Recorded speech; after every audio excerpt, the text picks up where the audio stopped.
এতিয়া সমগ্ৰ ৰাজ্যতেই পাকিস্তান মুৰ্দাবাদ ধ্বনি। পেহেলগামত সন্ত্ৰাসবাদীৰ বিৰুদ্ধে বিভিন্ন শ্লোগান দি উত্তাল প্ৰতিবাদ সাব্যস্ত কৰে সদৌ অসম গৰিয়া মৰিয়া দেশী জাতীয় পৰিষদ মৰিগাঁও জিলা সমিতিয়ে। জম্মু কাশ্মীৰৰ পেহেলগামৰ পৰ্যটকৰ ওপৰত হোৱা সন্ত্ৰাসবাদীৰ বৰ্বৰ আক্ৰমণৰ বিৰুদ্ধে সাব্যস্ত কৰে এই প্ৰতিবাদ। মৰিগাঁও নগৰৰ মাজমজিয়াত বন্তি প্ৰজ্বলন কৰে আৰু নিহতসকলৰ আত্মাৰ চিৰ শান্তি আৰু আহতসকলৰ আৰোগ্য কামনা কৰে। কাশ্মীৰৰ পেহেলগামত সংঘটিত সন্ত্ৰাসবাদী আক্ৰমণক সদৌ অসম গৰিয়া মৰিয়া দেশী জাতীয় পৰিষদে তীব্ৰ ভাষাৰে গৰিহণা দিয়ে।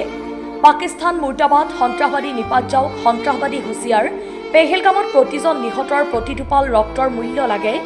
পাকিস্তানক পৃথিৱীৰ মানচিত্ৰৰ পৰা নাইকিয়া কৰাৰ দাবী সদৌ অসম গৰিয়া মৰিয়া দেশী জাতীয় পৰিষদৰ কেন্দ্ৰীয় সমিতিৰ সাধাৰণ সম্পাদক আৰিফুদ্দিন আহমেদৰ। মৰিগাঁৱৰ পৰা মকিবুদ্দিন আহমেদৰ ৰিপৰ্ট, ইনচাইট ইণ্ডিয়া।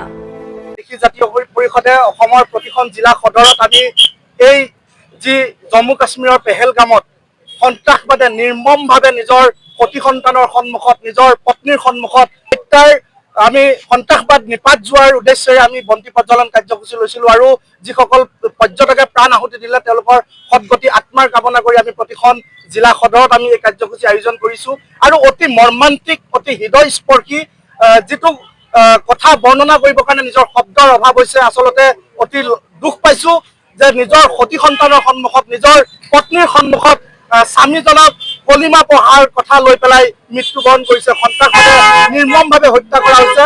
এইটো আচলতে ভাৰতবৰ্ষত এইটো প্ৰথম ঘটনা বুলি আমি অনুভৱ কৰিছোঁ। আৰু যি সন্ত্ৰাসবাদ, এই সন্ত্ৰাসবাদ আমি এতিয়া স্পষ্ট হৈছোঁ, বিভিন্ন বাতৰিত আমি পাইছোঁ যে ইছলামিক সন্ত্ৰাসবাদ, আচলতে সত্য ইছলামিক সন্ত্ৰাসবাদ হয়। সেইকাৰণে ইছলামিক সন্ত্ৰাসবাদ এইখন পৃথিৱীৰ পৰাই নাইকিয়া কৰাৰ ব্যৱস্থা ভাৰতবৰ্ষই কৰিব লাগিব। আমি সহযোগিতা আগবঢ়াম। আৰু পাকিস্তান, আচলতে পাকিস্তানক এই মানচিত্ৰৰ পৰা, এই পৃথিৱীৰ পৰা নাইকিয়া কৰিব লাগে। আমি ইয়াত ধ্বনি দিছোঁ যে আজি পাকিস্তান গো বেক, আৰু পাকিস্তানক শক্তিশালীভাৱে, শক্তিৰে আমি শক্তিশালী দেশ হিচাপে আমি তেওঁলোকক প্ৰতিশোধ লোৱাৰ প্ৰয়োজন আছে। তেজৰ বদলা কিন্তু তেজ হ'ব লাগিব। তেজৰ প্ৰতিশোধ তেজেৰে লোৱাৰ কাৰণে আমি ভাৰত চৰকাৰক আহ্বান জনাইছোঁ।